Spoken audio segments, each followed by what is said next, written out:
Press briefing को संबोधित करें। सभी को नमस्कार।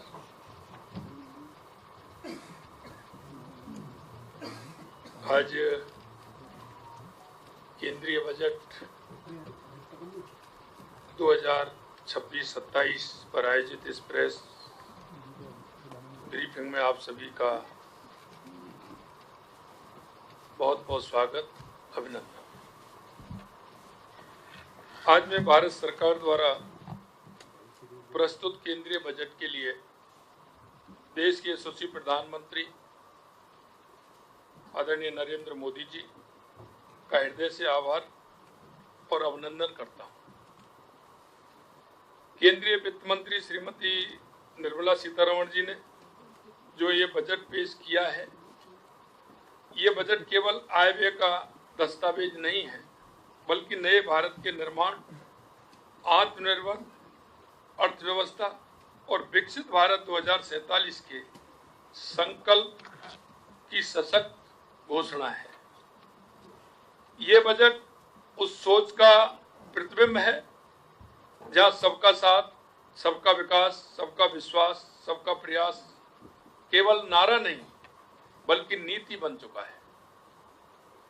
कर्तव्य भवन में तैयार किया गया ये पहला बजट तेज आर्थिक विकास, लोगों की आशाओं आकांक्षाओं पर खरा उतरने और सबका साथ, सबका विकास के 3 कर्तव्यों को समर्पित रहा है।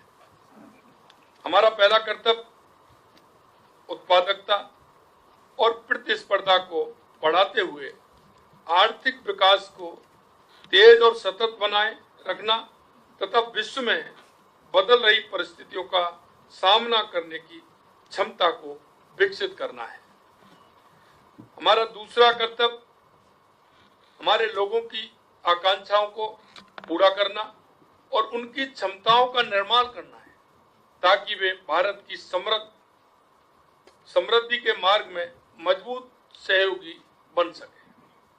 हमारा तीसरा कर्तव्य जो सबका साथ, सबका विकास के हमारे दृष्टिकोण के अनुरूप है, यह सुनिश्चित करना है कि अर्थपूर्ण भागीदारी के लिए प्रत्येक परिवार, समुदाय, प्रदेश और क्षेत्र की पहुंच संसाधन, सुविधाओं और अवसरों तक हो। यह बजट बताता है कि पूरा देश 7% की विकास दर के साथ रिफॉर्म एक्सप्रेस पर शानदार परफॉर्म कर रहा है और ट्रांसफॉर्म की ओर तेजी से बढ़ रहा है। यह बजट नए भारत की महत्वाकांक्षाओं को दर्शाता है, तो उसमें कतार के अंतिम पंक्ति को साथ रखने की प्रतिबद्धता को मजबूत करता है। सही मायने में यह बजट युवा, महिला, किसान, वंचित, गरीब और आम आदमी का बजट है। आदरणीय प्रधानमंत्री जी के नेतृत्व में राष्ट्र की प्रगति के लिए जो भी योजनाएं लाई गई हैं, जो भी घोषणाएं की गई हैं, उन सभी का केंद्र बिंदु आप यानी देश का सामान्य नागरिक ही है। युवा शक्ति केंद्रित इस बजट में युवाओं के लिए रोजगार, स्किल डेवलपमेंट, स्टार्टअप को बढ़ावा देने वाले प्रावधान किए गए हैं। एजुकेशन टू एम्प्लॉयमेंट कमेटी का गठन होने और सर्विस सेक्टर पर फोकस बढ़ाने से रोजगार और स्वरोजगार के अवसर बढ़ेंगे। रेडियोलॉजी, ऑप्टोमेट्री जैसे क्षेत्रों में 1 लाख एलाइड हेल्थ प्रोफेशनल तैयार करने और 1,50,000 केयर गिवर्स को प्रशिक्षण देने की घोषणा भी युवाओं के लिए विशेष रूप से महत्वपूर्ण है। टूरिस्ट गाइड को अपना कौशल बढ़ाने के लिए IIM जैसे विश्व स्तरीय संस्थानों से ट्रेनिंग का अवसर मिलेगा, जिससे पर्यटन क्षेत्र से जुड़े युवाओं को अपनी आय बढ़ाने में सहायता मिलेगी। 15,000 माध्यमिक विद्यालयों और 5,000 महाविद्यालयों में AVGC कंटेंट क्रिएटर लैब्स की स्थापना डबल इंजन की सरकार की भविष्य की सोच को दर्शाती है। हम भी AVGC XR पॉलिसी प्रदेश के युवाओं के लिए लेकर आए हैं, जिसकी मदद से हमारा युवा वर्ल्ड क्लास कंटेंट क्रिएशन में स्वयं को दक्ष बनाएगा। महिलाओं के लिए सशक्तिकरण और सुरक्षा और आर्थिक भागीदारी को मजबूत करने पर बजट में विशेष ध्यान दिया गया है।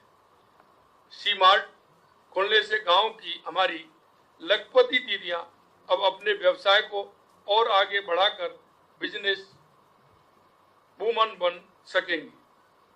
हर जिले में एक एक गर्ल्स हॉस्टल खोले जाने से बेटियों को आगे बढ़ने के और अधिक अवसर मिलेंगे। भारत विस्तार AI एग्री टूल किसानों का जोखिम घटाएगा। सिंचाई, कृषि अवसंरचना और बाजार तक उनकी पहुंच को बढ़ाएगा, जिससे उनकी आय में बढ़ोतरी होगी। पशुपालन राजस्थान की अर्थव्यवस्था का प्रमुख हिस्सा है। Loan linked capital investment subsidy scheme से पशुपालकों को भरपूर लाभ मिलेगा। जिला अस्पतालों में ट्रॉमा केयर सेंटर की स्थापना के साथ 50% क्षमता वृद्धि, 5 रीजनल हेल्थ हब की स्थापना की घोषणा से स्वास्थ्य सेवाओं के क्षेत्र में उल्लेखनीय सुधार होगा। राजस्थान में मेडिकल वैल्यू टूरिज्म पॉलिसी लागू हो चुकी है, इसलिए इस घोषणा से प्रदेश में मेडिकल टूरिज्म की ओर बढ़ावा मिलेगा।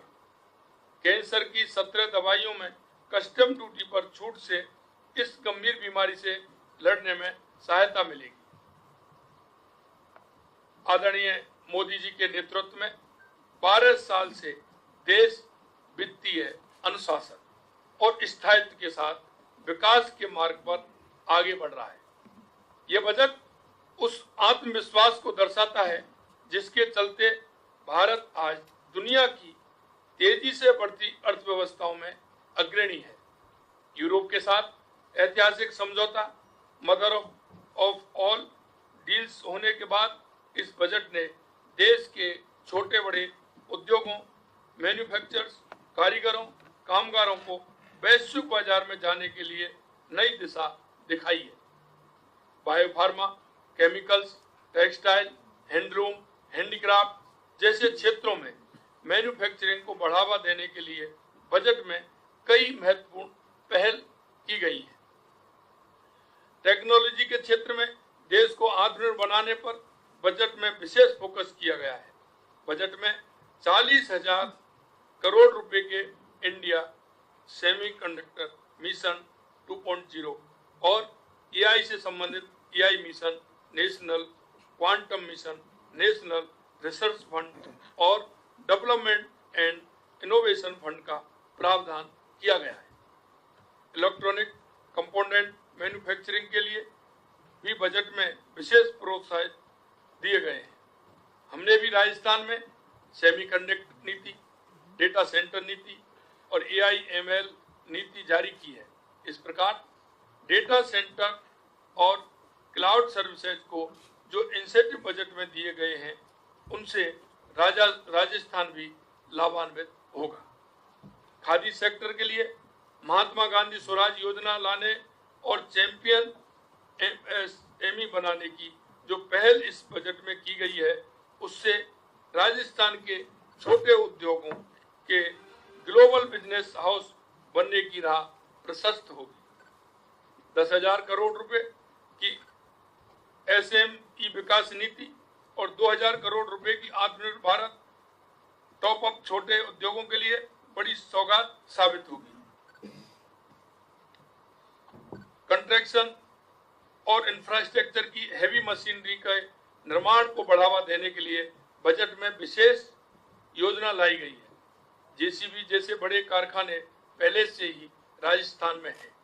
मैं उद्योग जगत के लोगों से आह्वान करना चाहूंगा कि हमारे इंडस्ट्रियल कॉरिडोर आपका स्वागत कर रहे हैं।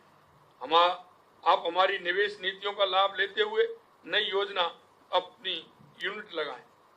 इस बजट ने नए खुल रहे बाजारों में निर्यात बढ़ाने के उपायों के साथ साथ विदेशी निवेश को भारत में आकर्षित करने की मजबूत आधारशिला भी रखी है।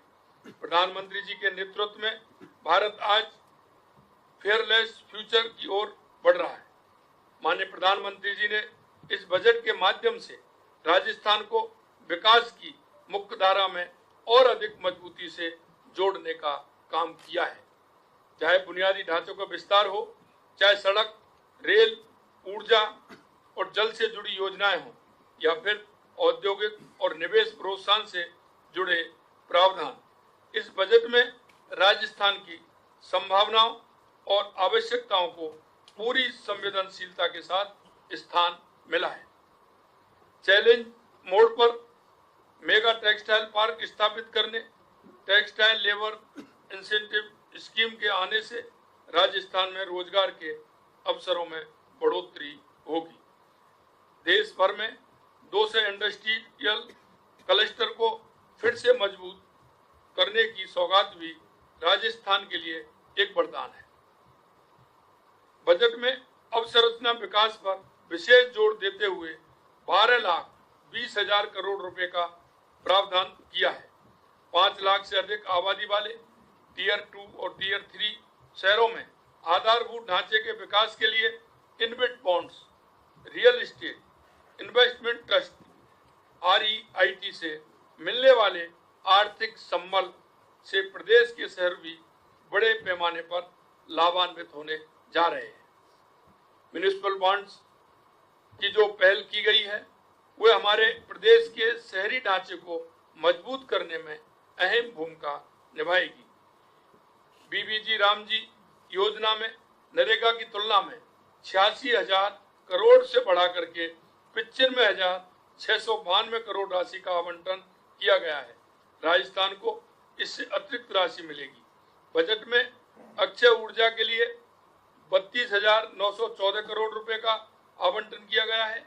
ये पिछले बजट से 30% ज्यादा है। PM सूर्यघर योजना को 22,000 करोड़ रुपए दिए गए हैं। इस राशि से 40 लाख नए घर सौर ऊर्जा से लाभान्वित होंगे। सोलर ग्लास मैन्युफैक्चरिंग में प्रयोग आने वाले सोडियम एंटीमोनी के आयात पर कस्टम ड्यूटी में छूट दी गई है। BESS में उपयोग में आने वाले लिथियम आयन सेल बैटरी निर्माण में प्रयुक्त पूंजीगत सामानों के लिए कस्टम ड्यूटी में छूट दी गई है। राजस्थान सौर ऊर्जा में अग्रणी प्रदेश है। इन प्रावधानों से प्रदेश के सोलर सेक्टर को बूस्ट मिलेगा। राजस्थान माइन सेक्टर में भी महत्वपूर्ण स्थान रखता है। बजट में महत्वपूर्ण खनिजों की प्रोसेसिंग के लिए जरूरी पूंजीगत सामान के आयात पर कस्टम ड्यूटी में छूट दी गई है। इससे राजस्थान के खनन उद्योग को बढ़ावा मिलेगा। ये घोषणाएं हमारे राज्य को अग्रणी राजस्थान बनाने में महत्वपूर्ण भूमिका निभाएंगी। मैं प्रधानमंत्री जी का विशेष रूप से धन्यवाद करता हूं कि उन्होंने राजस्थान जैसे उभरते औद्योगिक राज्य को देश की विकास यात्रा का मजबूत स्तंभ मानते हुए सहयोग किया है। यह बजट भारत को आत्मनिर्भर से विकसित, संभावनाओं से उपलब्धियों और संकल्प से सिद्धि की ओर ले जाने वाला बजट है।